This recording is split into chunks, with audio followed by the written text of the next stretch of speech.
So, how are you guys doing? Welcome back to a new episode of Old School Metal Vinyl. So, in this chapter, I'm gonna answer one of the questions that I got asked pretty often in the last couple of months on both my YouTube account and Instagram profile, and that is, what is the most rare slash pricey LP in your collection? I decided to come up with a list of about a dozen LPs, which are certainly pretty sought after. They all are worth a pretty penny and they sell for big amounts of money on both eBay and Discogs, and I believe are the ones that you would consider stealing if you had the keys to my house. Don't you bloody dare! With that being said, mind you that of course all of these have been featured in this channel before, so I think the information I will provide here will be sort of repetitive for the followers of the channel, but once again, take it for what it is. As I always say, Old School Metal Vinyl is just a small, unprofessional channel dedicated to the die-hard vinyl fanatics. With that being said, the first album in this list is Marduk's debut Dark Endless LP. This record came out in 1992 on Swedish Norwegian Records. It's actually my very favorite Marduk release. Only 1,000 copies, I believe, were pressed. And yeah, it's an awesome pricing, definitely. You can tell from the video, I think. It comes on a very noble looking glossy cover, just perfect. This is from, as I said before, 1992. That is when the vinyl manufacturing industry, in my opinion, peaked in terms of quality. Obviously a very rare LP, which sells for heaps of money these days. I think the last copy went for as much as 500 euros, if I'm not mistaken, on Discogs. And personal trivia concerning this LP, I actually didn't buy it upon release, like I have done with most of my other records. This was actually traded against a copy of Merciful Fate's very first mini LP, the one with the black borders, so in hindsight it was definitely a pretty sweet deal. Another Swedish masterpiece which I'm pretty proud of owning and having in my personal collection is Morbid's December Moon mini LP. This is actually a re-release of the band's second demo tape. Came out in 1994 on Belgian Reaper Records. There are two different pressings existing. This is the very first one with including the poster. It's limited to only 300 copies on red vinyl, whereas the other 700 out of a total of 1,000 copies pressed, the other 700 were pressed on regular black vinyl, and they're also pretty pricey, but this is where the big money lies. Expect to pay around 500 or more euros, dollars, whatever, in case you're willing to obtain one. Moving on to the next one, this is of course a Norwegian black metal rarity. It's the infamous Transylvanian Hunger LP by Dark Throne. As you probably know, this first pressing, which was released in 1994 on Peaceville Productions, suffered from a very poor production. There was a lot of controversy concerning the band back in the days because they came up with this admittedly pretty silly statement on the back of the cover, sort of a racist statement, which the band later on apologized for. But that's what makes this specific pressing so special and sought after, and once again we're talking of an insanely expensive album here. I think that no more than 500 copies were pressed, and it nowadays sells for anywhere from like 1,000 euros up to 1,500. That's totally ludicrous, of course. And I remember it was very, very hard to come by, even at the time of its release. You would find copies of like Blaze in the Northern Sky, Under a Funeral Moon pretty easily inside stores, but Transylvanian Hunger was not all that well distributed. I guess that was because of the controversy surrounding it. So definitely one album that you want to keep locked in the safe in case you're lucky enough to own one. Speaking of Norwegian black metal, of course there's one band that can get on the extremely pricey side of things with the records, and that's of course Mayhem. And 3 LPs catch the attention here. The first one I'm gonna show you right now is a bootleg. Can't really show you the actual cover of the LP because that would get my account probably nuked in seconds, or at least the video removed, as it happened in the past once. So let's not do the mistake once again. And the reason why this is a pretty risky record is that the cover is very graphic and gruesome. As you probably know, it features the infamous picture, post-mortem picture of Mayhem's singer, suicidal singer, dead, who took his life with a shotgun. You know all the story, I'm not really gonna bother you with all of that stuff, but bottom line is that this record came out in 1995 on War Master Records, and the guy who released it put this really disturbing picture on the front cover, and that is what made it so iconic and special. Only 300 copies were pressed, and this is an extremely frail and thin vinyl, just like most vinyl released in Central and South America, so you need to be very careful handling it. As for its price, I really can't give you any esteem, since all bootlegs are currently banned from selling on Discogs.com, but my educated guess is that it would be worth easily €1,000, if not more, because this is very special LP, very iconic in its own twisted and perverse way. Another Mayhem record which certainly needs no further introduction is The Mysteries Dom Satanas in its original first pressing edition that came out in 1994 on DSP Productions, Death Like Silence Productions. 1994 was kind of like a golden year for black metal rarities. Like several of the records in this specific video were released in 1994. This is yet another release that vinyl collectors, of course, drool over, hitting up the €1,000 price tag.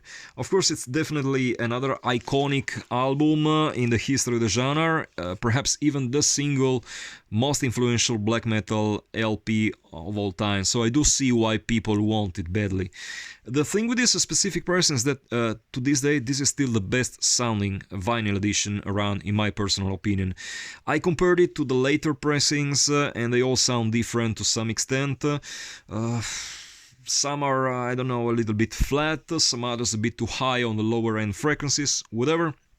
This sounds exactly like the band wanted it to be in 1994, the time of its release. So I do understand the demand. Of course, not to the point of spending grand on it myself. I already own a copy, so it would be pointless anyway, but I do understand why people want this record, definitely.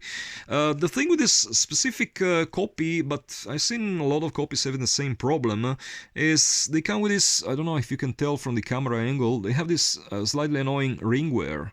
They probably come from the very same batch, really not sure about it. It is what it is, so if you're lucky enough to find one, you really won't pay much attention to that single aspect.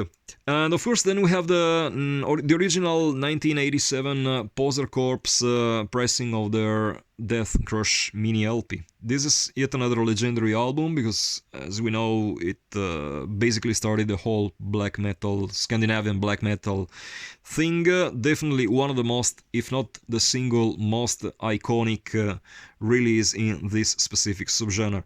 Now I dedicated a whole chapter to this album, a whole video to this one, so I really won't spend too much time analyzing it. In case you're willing to know more about it, just check the video. I'll put the description in the link below. What to say about it? As for its the value of this record is, of course, skyrocketing these days. The last copy sold on Discogs for about, I think, 1,500, if I'm not mistaken, and you can bet this is not getting any cheaper in the future. Definitely a piece of metal history in my hands. When it comes to Norwegian black metal, how can you possibly avoid talking about this specific band, which I'm not mentioning, because once again, who knows, maybe it will get my video censored or whatever, but you know which band I'm talking about. These are the first four releases, first four albums released between 1992 and 1994. The first two came out on DSP Productions, and the third and the fourth one on Misanthropy Records.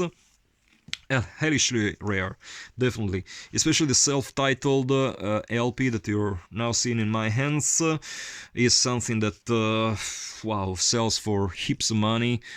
Talking again, I think 2,000 euros, something like that. So, I mean, be extremely careful if you have one of these, not to get it stolen by thieves.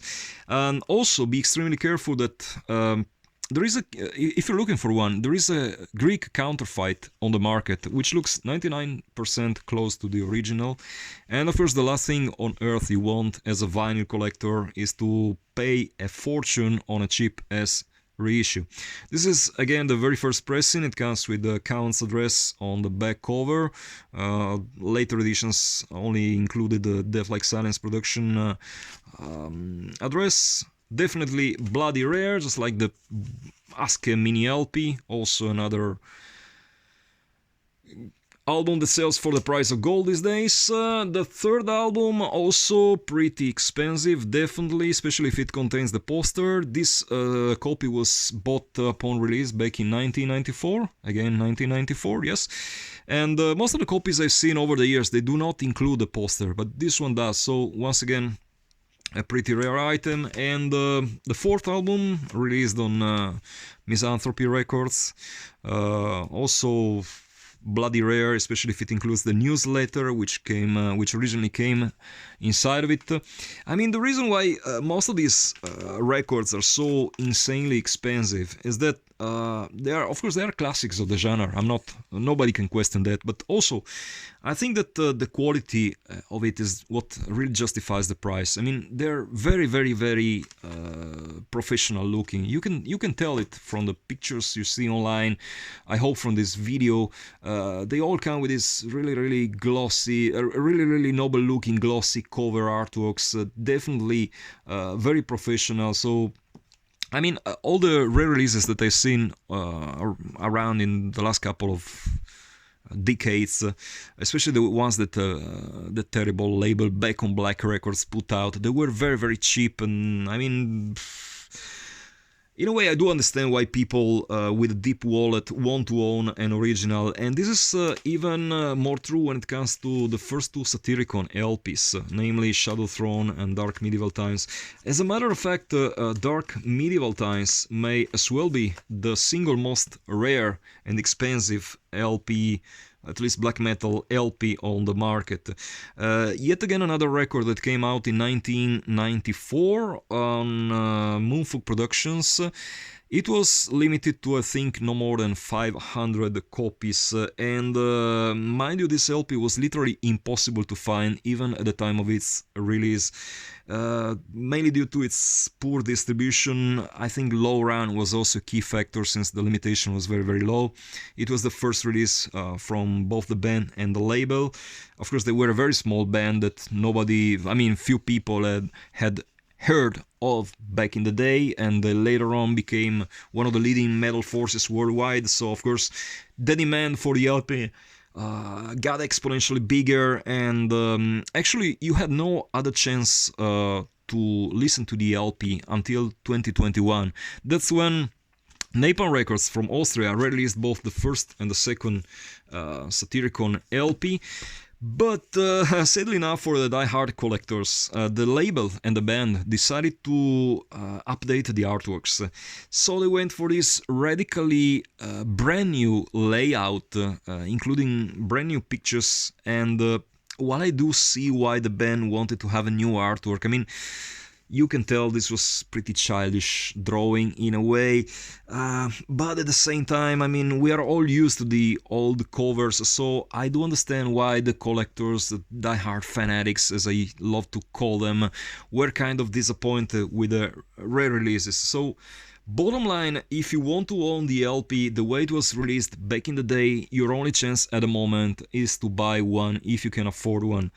The bad news is that the highest selling copy so far went for a whopping, I kid you not, $3,000 on eBay. I mean, that's absolutely ludicrous.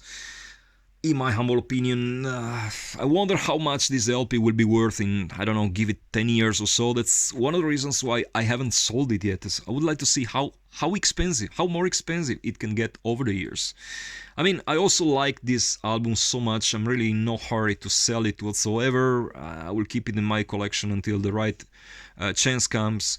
But definitely, I mean, 3,000 euros is one big load of money for what is basically a bit of plastic, so be extremely careful if you own one of these records.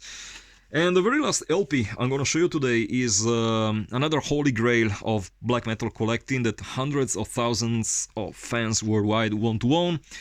And that's of course the infamous Yellow Goat edition of Bathory's self-titled LP.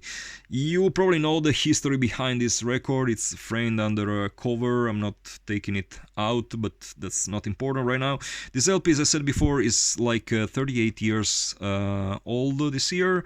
The history behind it is kind of interesting, since the label, in the label's intentions, this goat drawing on the cover was supposed to be painted in golden yellow color. But unfortunately that turned out to be too expensive for their pockets, as they were on a very tight budget, first release and blah blah blah, and hence they asked the pressing plant to come up with something that would resemble golden color as much as possible, something that would be as close to gold as possible. And the next thing they knew is they ended up with this atrocious piece-like yellow that of course neither the band nor the label were very happy with. You kind of understand why. I mean, it doesn't really look professional. I'm not sure if you can tell but the colors are really terrible. But of course, there was only 1,000 of these pressed, so it became a collector's item over the years. The later pressings, they all came with a classic generic black and white with red eyes artwork that you're probably familiar with, and in the meantime this one became pricier and pricier. Nowadays there is zero chance to find one for less than 1,000 euros, especially if it comes with the lyrics shit. There's absolutely zero chance to find one for a bargain. Alright guys, so I think that does it for this time. Let's keep it back to its own position. Hope you enjoyed this video, and in the next one we'll probably focus on the top 10 rarest death metal LPs of my collection. But that's just an idea. Of course, if you have any suggestion for what I should cover in the next episodes, just drop me a line on Instagram and I will be glad to consider it. Until the next time, keep it loud and heavy as always.